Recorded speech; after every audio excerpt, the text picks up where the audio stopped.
Are you ready to bring your real estate game to the next level? My name is James Prendamano. I'm the CEO and founder of PreReal. And over the past 25 years, I've closed over $1 billion in transactional real estate. Each week, I'm meeting with outstanding investors, high-performing individuals, and visionaries operating in the real estate space. These are the people that are actually out there in the real estate game right now getting it done. This podcast aims at bringing anyone's game to the next level. This is the PreReal Podcast. Welcome, everyone, to the show. We're going to go through an interesting exercise today. We're joined by Grant Warrington. So Grant is the principal and co-founder of Warrington Capital. He's out of Trenton, Michigan, and he's going through a process growing his business and his portfolio. And we thought it'd be a lot of fun if we can jump in and kind of walk through those steps as he's going through it in real time. And I know many of us are looking to raise the bar and raise our game, if you will, on the investment side. So first of all, Grant, thank you so much for joining us today. Hey, thanks for having me, James. I appreciate it. I've been looking forward to this interview, so I appreciate it. Thanks. Us too. It's always great to connect with folks that are doing what it seems everyone is trying to do now that operates in our space, right? You know, find ways to scale, to do this a little bit more efficiently and to get to the next level. So it's great to be able to connect with people and pick up the tips and tricks. And this has been like a crazy experience for us on the podcast. Do you do a lot of shows? I do. This is the third one this week, actually, that I've done. It's nuts, right? You get into this world and the connections start to come out of everywhere. And it's been, everyone's been wonderful, you know, in our experience, at least. Yeah, for sure. Same here. Good stuff. So why don't we talk a little bit about background? So first of all, you have to excuse our surroundings. We have further shutdowns in New York. So it's difficult getting in and out of the studio. So please bear with us over the next couple of shows as we do these remote. But if you could talk to the audience a little bit about your background. You weren't necessarily in real estate. You started in construction. Yeah, correct. So I can just jump right in. I was a union crane operator, construction worker in Michigan. And I'm third generation. My grandfather was, my dad, myself. I worked my way into becoming a business agent. I worked for the union. So I had a great job. I had a job that everybody really strived for. It was a great position. I was able to give back a lot of benefits to it. But, during that time, my wife and I, we're 100% partner in all this. We're, 50-50. And we started, we said, we want to buy our first single family rental. And that was kind of our goal. We met in like 2014, my wife and I, and we bought our first rental in 2014. And that was it. We bought it before we were married together, and we kind of ran out of money, but we literally ran out of money. I shouldn't say we kind of ran out of money. We ran out of money, ran out of ideas, through network. We met some people and found out how we can grow. And we did a lot of crazy things. So we bought a house. I sold my truck, my boat, and my pool table to put a down payment down on a home, on a duplex that we still own today. I took out personal loans. My wife took out personal loans, and we threw a little credit card debt in there. And we bought a house. So we've done everything we could to buy houses, package them together, into a blanket loan, and then we, after we rehab them and we refinance them and just move forward. And that's how we grew. I'd been in construction 23 years. Everything was great. But I knew I wanted more. I wanted to be out of it. That was the end goal. But it really didn't hit me until, it was maybe 2017, I believe. I don't remember exactly when exactly it was, but my boss asked me to do some things, and I just didn't really agree with it. Right. So I just morally, I didn't agree with it. And I said, I really don't want to do that. And he said, well, hang on, why don't you meet me at the Starbucks and we'll discuss it. So I'm sitting there and I'm like, shit, the feeling, right? You're like, yeah, I know what's coming next. I want to be a good employee. I wanted to be, to do good. Right. But I just said, this is just how I feel, man. I can't do that. And so I'm waiting on him, and literally my mentor, my friend of mine, sent me a text as I'm sitting there. I don't talk to him all the time. Every couple of months we would talk to each other, but he just happened at that moment to send me this text, and I look at it, and it was a picture of a check for $625,000, and it said, "My biggest check to date." He had just refinanced a bunch of property, and I was like, "Holy shit, man! I'm in the wrong business. I gotta go, dude. I gotta go. I gotta get out of this." I mean, instantly, right? I was like, "I'm freaking gone." I don't know how.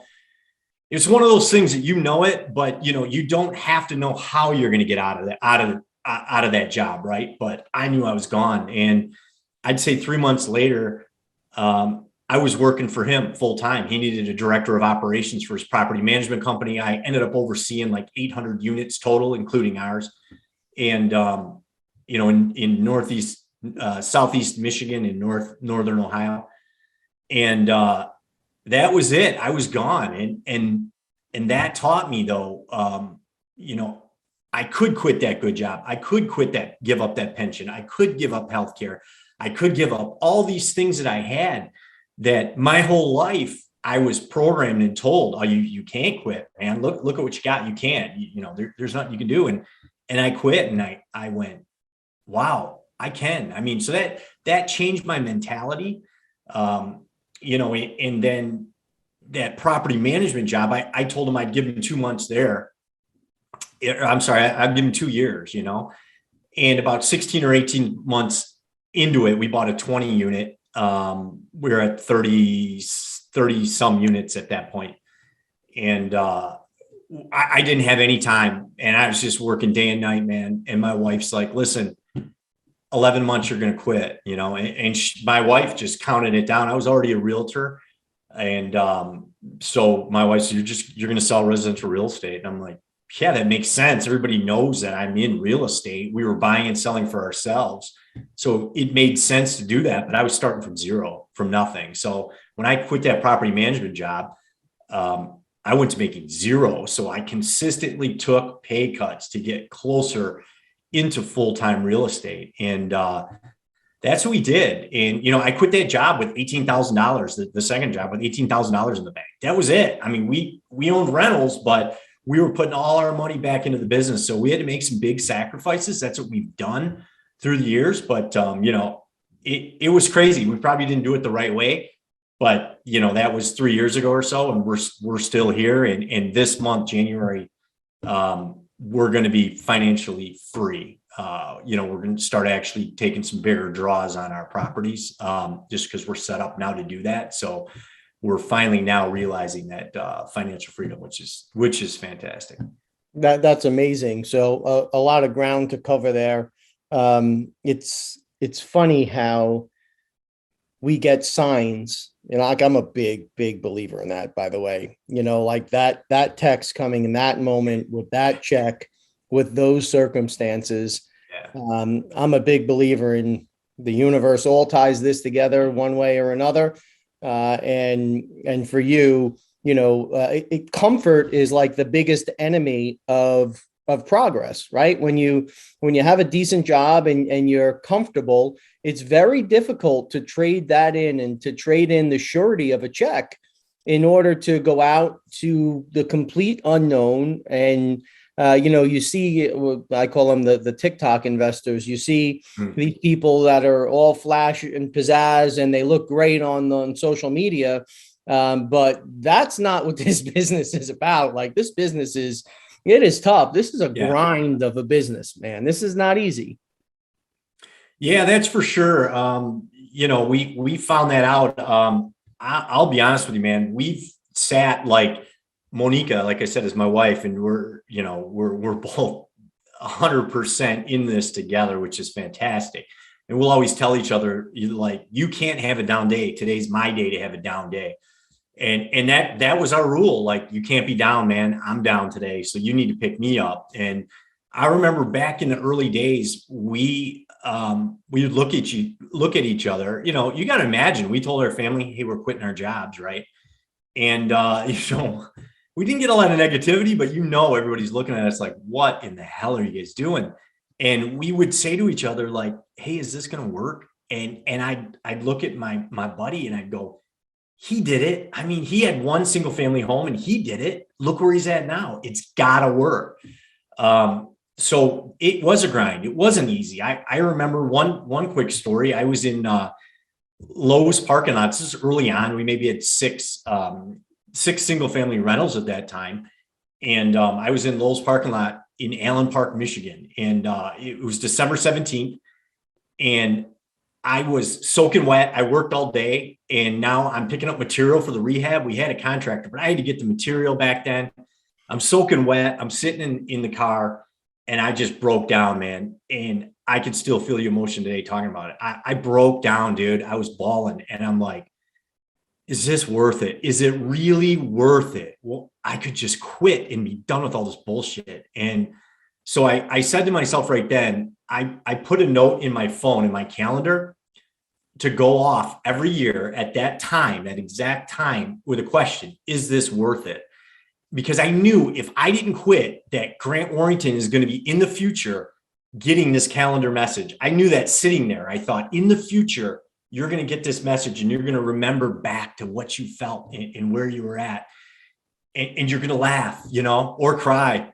And, which sometimes was the case. And I did that, right? And that was like 4 years ago. And I can honestly say this year, December 17th, that went off. I put a post on it on Instagram. And this year I can honestly say, yeah, it's worth it, because it's not a get rich quick. It's a get rich over time. And that's how you build wealth. And this is really, like I said, we're going to be able to pull some more capital out of our business and really be financially free. So yeah, but yeah, you're right. That was a long story there, I know, but yeah, it was, it's difficult. It's great. And I think people need to hear more of the other side of what really goes on with this business and the intense amount of sacrifice and delayed gratification and risk, straight up risk. You know, a lot of folks in the business now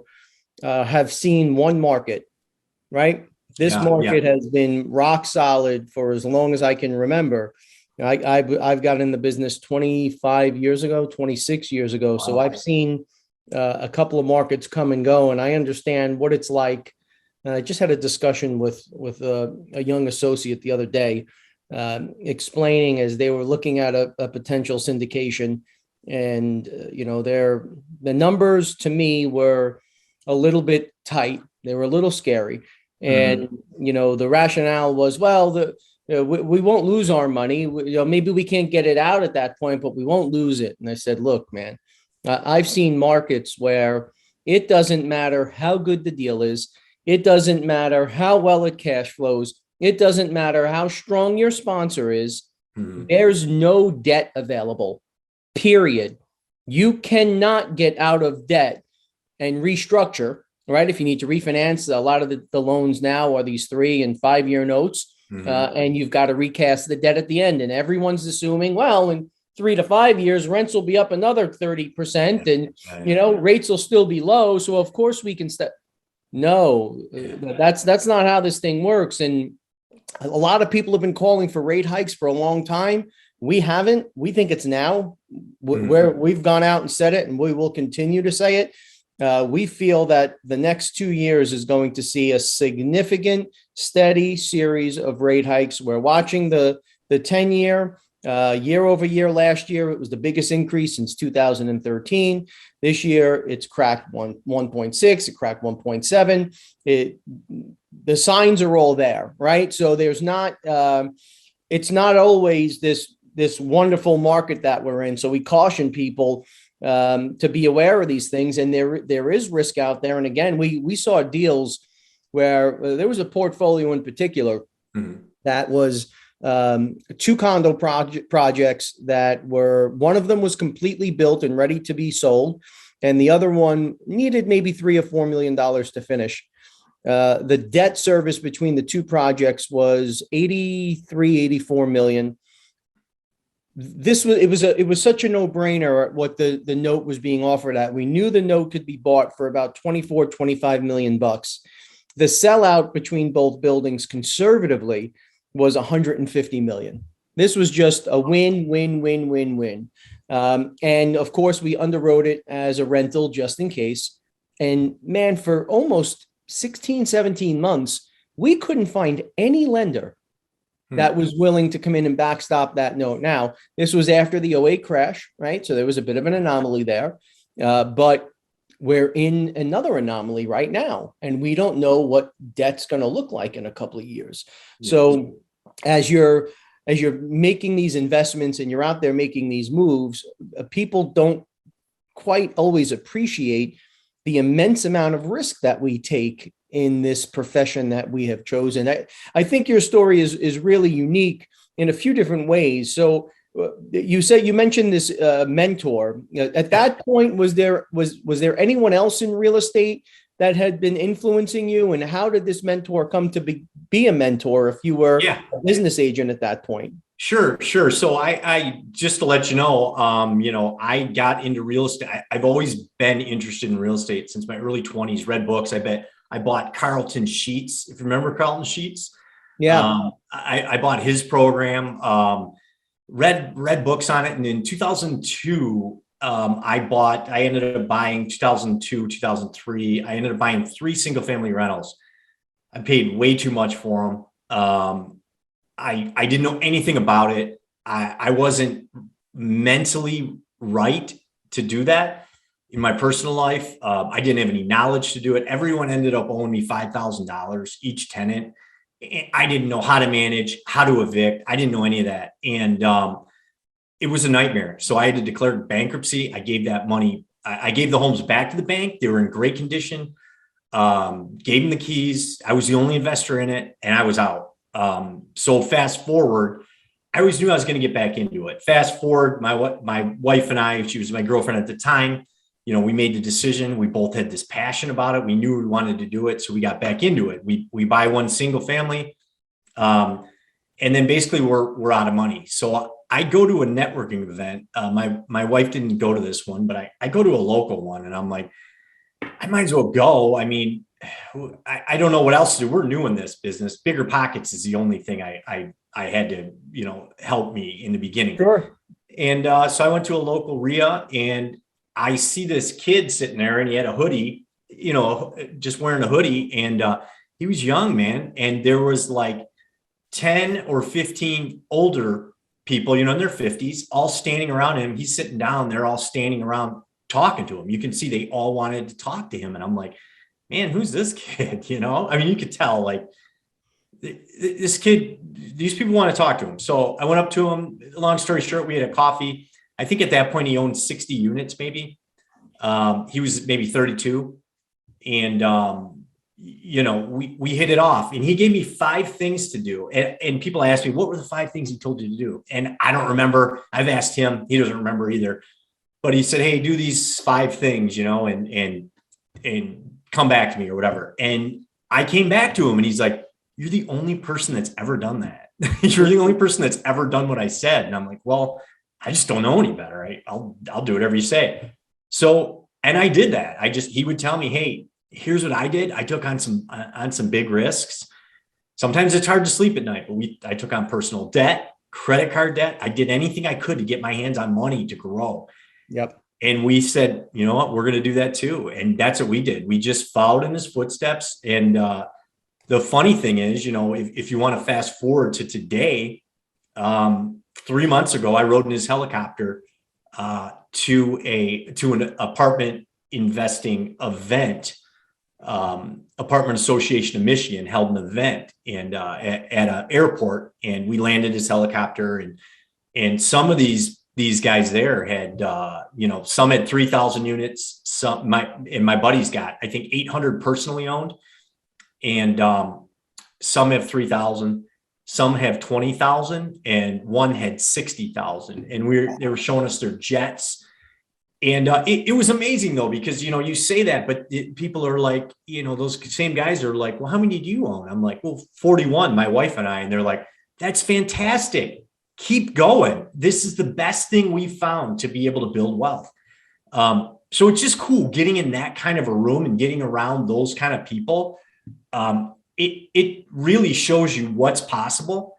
And that's where I'm at now in my life. I needed to get into bigger rooms. I just joined GoBundance because I needed to be around people that are doing bigger things. And it's just huge to get in those bigger rooms for me personally right now where I'm at. Yeah, no doubt. I had a limited in two. Just real quick. When I got to those 41 units, I had this underdog mentality, this, like I said, we did it with nothing, blah, blah, blah. And we get to 41 units is scrappy, like Rocky, right? And that only takes you so far. And I hit a ceiling, and I realized that like 3 months ago. And I'm like, I can't go any farther with that mentality. I'm not going to own 1,000 units telling everybody, yeah, we did it this way and that.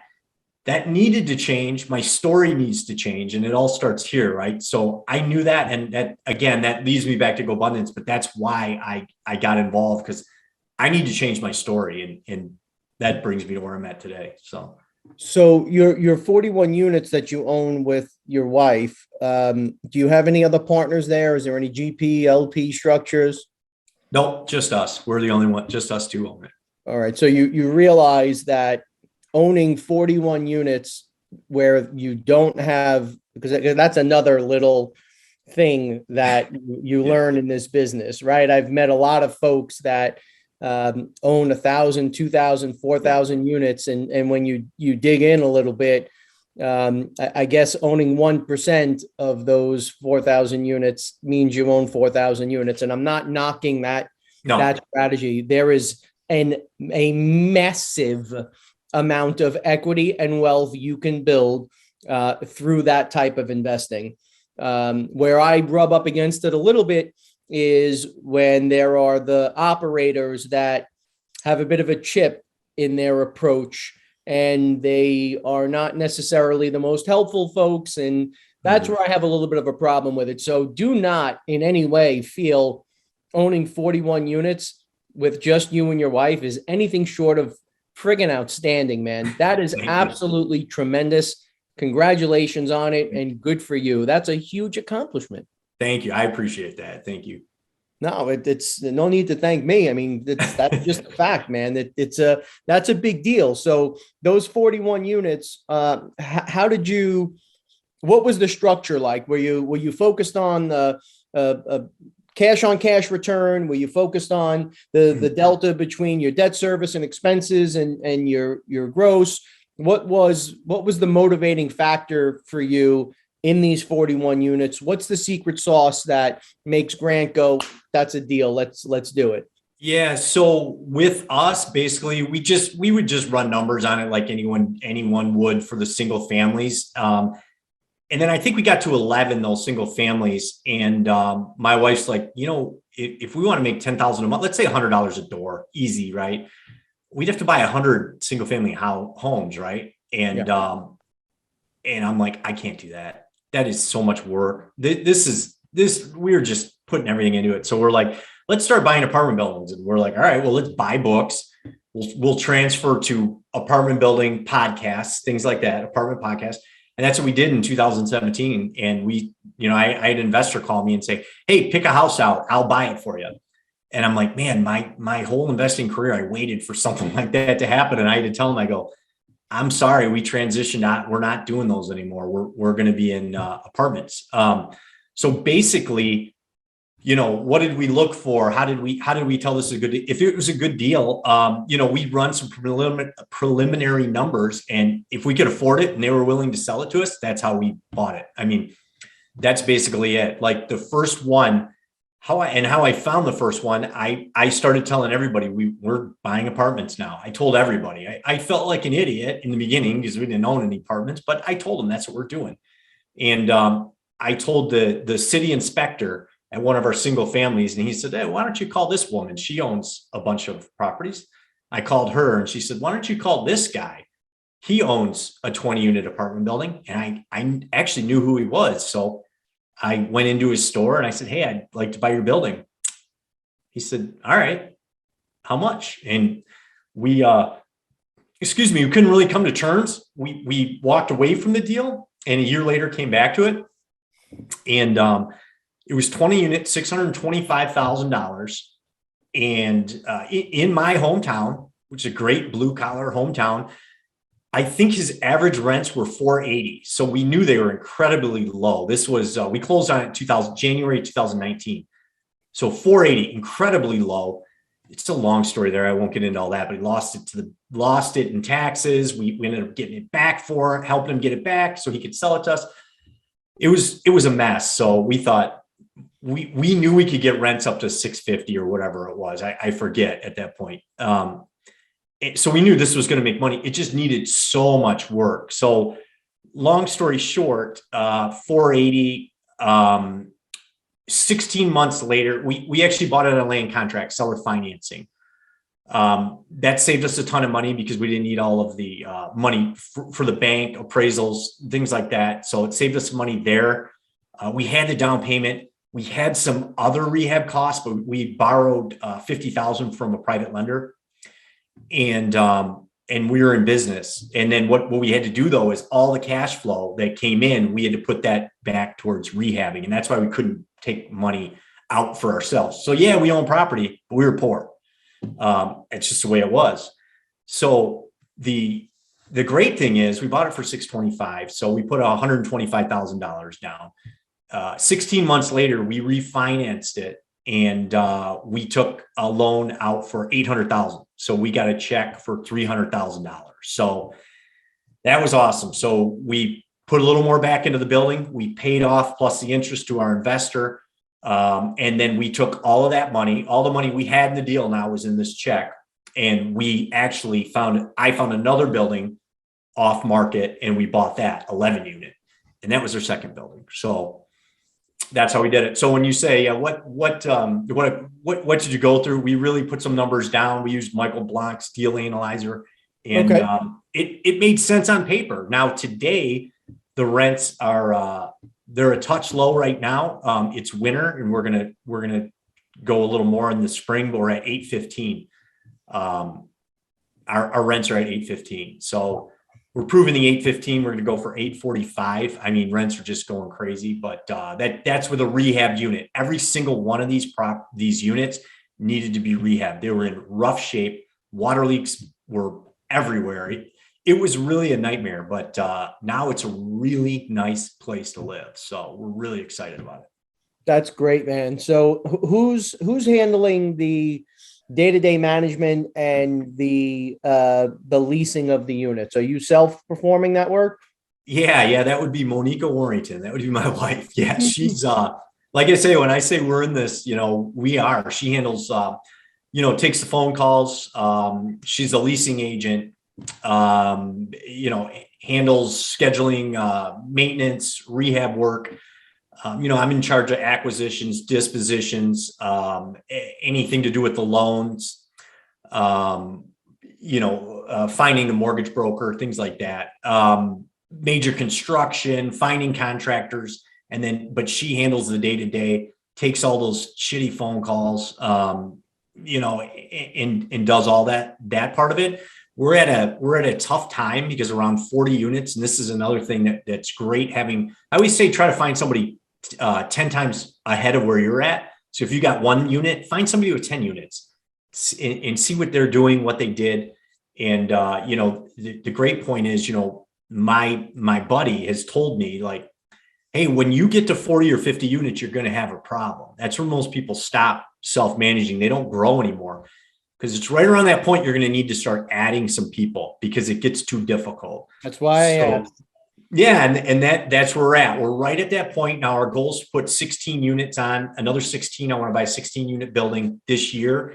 And we want to put a full-time maintenance person on. And saying that, walking through that with my buddy, talking about it too, he says, well, that's cool, but you want me to tell you your next problem? And I'm like, yeah, let me know. He said, your next problem is you're going to need scale again. You're going to need to grow again because you're going to need to put a second maintenance guy on because the first guy isn't going to show up. you're going to have problems. You're going to have, he's going to need time off, and you're going to have so many units now that you really can't do that. So it's just cool talking to somebody and seeing that. I already know, right, my steps that I need to lay out. And it's just real cool being around people that are a little farther along than you. Well, it's critical. What it is it gives you, if you're paying attention, it gives you a real glimpse into the future. It gives you a sharp look at what's around the corner before you get there. And, failing to plan is planning to fail. So without a doubt, when you have the ability to tap those types of resources, and today, the world has made it so easy to connect and to find folks that are going through it, which is why I wanted to share and I wanted to get into this podcast, because I know a lot of folks in the audience are making that move now also, and they're taking those steps. And it's so important to really reach out and listen to folks who are there and who have been there. One of the big challenges we have here, Grant, in our home market is the legislative threats. It's something that continues to pop up kind of at the top of our SWOT analysis as we're looking at the overall strategy, where we want to go as a company and what we want to do as far as investments are concerned. What is the legislative climate like out by you from a perspective of landlord tenant? Is it favorable climate? Is it a changing climate? What are you seeing on the ground there? It's pretty favorable. There's no rent control or anything like that. I know there's a bill that they're trying to pass to get cities to be able to vote individually on rent control. But right now there isn't any. A 30-day notice, starts the eviction process if you have to get to that. We've been luckily 6 years, knock on wood. We haven't even gone through a full eviction. Wow. Yeah. We've been pretty fortunate. We had a really, really, really bad tenant on the third building we just bought. We learned a ton on that, man. It was pretty crazy, but she ended up moving out, and we were that close, but she moved out before the whole process. But it's pretty landlord friendly in Michigan. And do you attribute that success to your background in management and just kind of knowing the ins and outs and understanding the ebb and flow of this type of work? You mean with the tenant moving out, or with your overall success, having this many units this period of time? It's an anomaly to hear you haven't had to evict anybody yet. Were you relying on some of your management experience to have that success? For sure. Yeah, no, that, and here's the reason why, because we're still small. So my wife and I will do certain things, but we tell each other when we hire an employee, we are not going to do that anymore. So we are able to be very, very hands-on. We are at the buildings. We can control a lot more. If we had 500 units, you just can't be that hands-on, and I wouldn't want to be. So once we grow and we get to a bigger unit count, we're going to have evictions and things are going to happen because it's just the way it is. But we're not going to be in the business every second of our lives, right? So that's kind of going to be the trade-off, but that's why I think it's because we're so hands-on and we're able to. My wife does all the showings, so we're every single aspect of the business we handle. So we do we don't personally do the credit checks. We use Buildium that does the background checks and all that. But my wife's digging into the paycheck stubs. Believe me, she's great at it. Some things don't make sense all the time. And where sometimes you might have stuff like that slipping through the cracks, it does not with my wife. And she'll continue to ask questions. Hey, we need to see this. Can you verify this? And she does a great job at it. So that's what I attribute it to. But when we do scale there, we'll have some more things, some more evictions and things like that. So at this stage, what are your thoughts on the market as we forge ahead? Is there anything in particular that you're drawn to, or you think you want to hedge away from? Any drastic changes on the frontier here as we move into the next year or two? No, I don't, not to me. I always want to be buying, no matter what. That's kind of what I've trained myself for, to always be buying no matter what. Now I know that, 2008, 9 and 10, what happened, and I'm leery of that. And I'm a little fearful of that. But I remember in 2002, so in my market, these are really nice houses. We're selling for $25,000 in 2009 and 10, right? These foreclosures. Now they're selling for like 180,000, right? So my friends in these real estate groups in 2016, I'm going to these real estate groups, and they're like, "How much are you spending on a house?" I said, 65,000. They go, "You're crazy. I would never buy a house for $65,000. I was paying $25,000. I'm going to wait until the market crashes." In 2016, they're telling me this. So, and guess what? You know what I mean? It hasn't crashed. Will it eventually? Something's going to happen, right? I mean, but I don't want to be that guy in 2016 sitting there going, "Wow, I'm gonna hang back, man."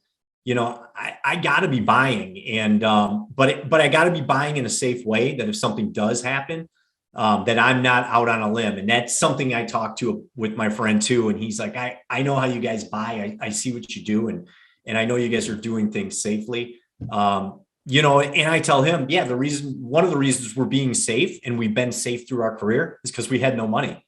You have no, when you have a lot of money, you can go out and make dumb decisions. Right. So, and he laughed at it, and he said the same thing. That's how he started too. He didn't have a lot of money. He couldn't make dumb decisions. But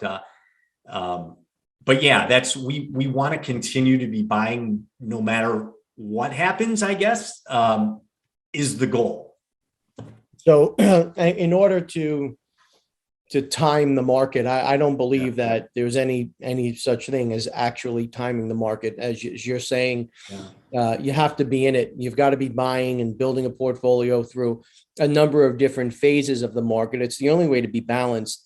And what people are going to find is, if you sit back and you try and wait to time the market, you haven't established the connections. You haven't built a track record. You don't have a resume. You don't have those banking connections. And the people that do are the ones that are going to be able to strike with precision in those opportunities. So I agree. It's especially now, we're at a moment in time where inflation is starting to drive numbers up. Rates are still low. Like, this is kid in the candy store time, as far as I'm concerned, for real estate. This is a great time to be buying.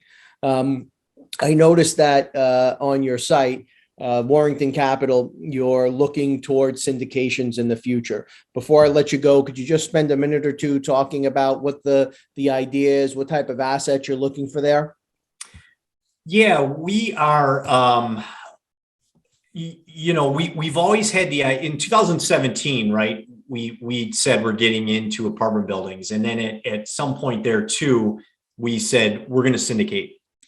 And that's what we're doing. We're going forward. We're going to syndicate. I believe it was after we bought our 20 unit, full steam ahead. Right. And it just wasn't working. We weren't getting deal flow. We weren't committed to analyzing, 20 properties, 20 deals a week, things like that. We had a great team of people that were capable of doing it, but just not something I love doing either, underwriting. And so it just didn't work. So what my wife and I said was, why don't we go back to what got us here?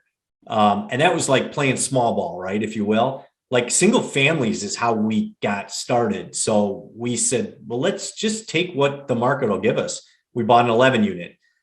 We bought a 8 unit then after that. And that's kind of what we got back to. But now the point being, I think we need to play on a bigger plane, because I know that will elevate us as investors, syndicating, and it's something I want to do. We have a lot of people that are interested in investing with us, and we've always, just bought our own stuff, maybe 50,000 here or there on a property we would take. But it's something we want to do. It's something we want to elevate our, just raise our playing field. So, what we're looking for, we don't want to self-manage for sure. We're looking at 100 units or more. We want a third-party management. The great thing is, with my construction background, I took a 12 unit from burned down. I was there when the fire was actually, the building caught fire. I put it back together. I've rehabbed over 100 houses and apartments. So we have that construction background. So as asset managers, that's going to be our big piece of the puzzle is what we want to do is be asset managers. And, but again, we don't want to manage it ourselves. We want our first building to be in Michigan, the lower half of Michigan, and 100 units or more we're looking for. But yeah, that's about it. And again, we haven't put I want to bring some people on that have some stronger skill sets than me. I mean, listen, if I could find somebody that's like, hey, I love underwriting. I mean, throw me as many deals as you can find and I'll bring them to me. I love numbers and I love that. That'd be great. So I'm just looking for some things like that. Key principal. I'm looking for a key principal. I have some people I could reach out to that, but I'm still kind of putting this together. That's my goal. It's early January. Because I need the net worth. I have the net worth. I have a net worth, let's put it that way. But if we're looking at 100 units in my market, we're going to be around $8 million, right? So I need someone with an $8 million net worth or six with mine and someone with the liquidity. So that's kind of what we're looking for, is to just kind of put some pieces together. Some people are going to have fun with doing this together, and then just really putting something together that we can be proud of and we can take to people and really help them grow too. Because I get so many people that say, because I got a YouTube channel, I got an Instagram, and what I do is I take videos and I show people, hey, here's some of the crap we're going through or we've gone through. Here's how we got through it, because there's so many podcasts and different things out there about how to grow, how to buy a single family, how to buy an apartment. Well, that's great. But what happens when you buy one, right? Yeah. What kind of LVP are you going to use? What kind of master key systems are you going to use? That's kind of my space, right? I like to do that. Like, okay, you bought it. Here's what now. And but I get people that watch that stuff and come to me and go, hey man, I want to invest in real estate, but I don't want to do all that bullshit you're doing. And I'm like, yeah, I know. I 100% agree. So that's kind of what we want to do. Hey, come with us. You can invest passively and, let us handle all that bull crap because we're pretty good at it now. Yeah. And that's where you win the deal, by the way. Of course, the strike price and all of the big ticket things are, of course, critical. And if you don't hit it right from the get, the deal is going to be difficult. So let's assume that we all have enough experience and sophistication to understand where deals should trade. It's the little things, those micro efficiencies that you make in the running of the deal that make all the difference in the world, especially when you start getting into 2, 3, 500, 1,000 units.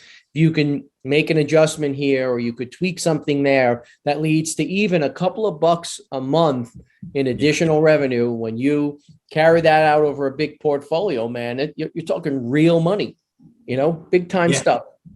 Yeah, for sure. And then, just what we've been able to do with lowering expenses too. I heard somebody say, like, for every dollar you raise in income, right, there's still costs associated with that. But when you can cut $1 off your expenses, I mean, that's $1 saved. So, it is important. It's fun now to look at these 3 buildings, how we've operated them, where we've been able to save some money and go from there. That's great. What's the best place for folks to find you, Grant? Instagram. I'm on Instagram. It's at Grant Warrington. There's no other, there's some other accounts out there. Those are not me. So it's at Grant Warrington. You can find me on YouTube. I hope you love some of the videos I put up there. That's Grant Warrington, just on YouTube. And I'm on TikTok too. If you want to see some videos there, Grant Warrington on TikTok. And then my website's grantgwarrington.com, grantgwarrington.com. And if you're looking to buy or sell a home in Southeast Michigan, if you're looking to invest with me, or you want to have a 30-minute phone call, I got that opportunity on there too. Same on Instagram. The link's in my bio.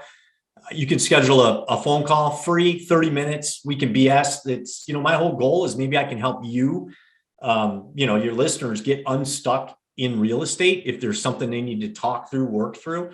And the best part is it's free. So even if I give bad, if you don't find it helpful, it's free. So this has been a great chat. Really appreciate it. As always, folks, you can find all the links, everything Grant's talking about below. Folks, we're having a hell of a time with this podcast. We're really having some fun. We hope the audience is enjoying it as much as we are putting it together. So as always, everyone out there, please stay safe.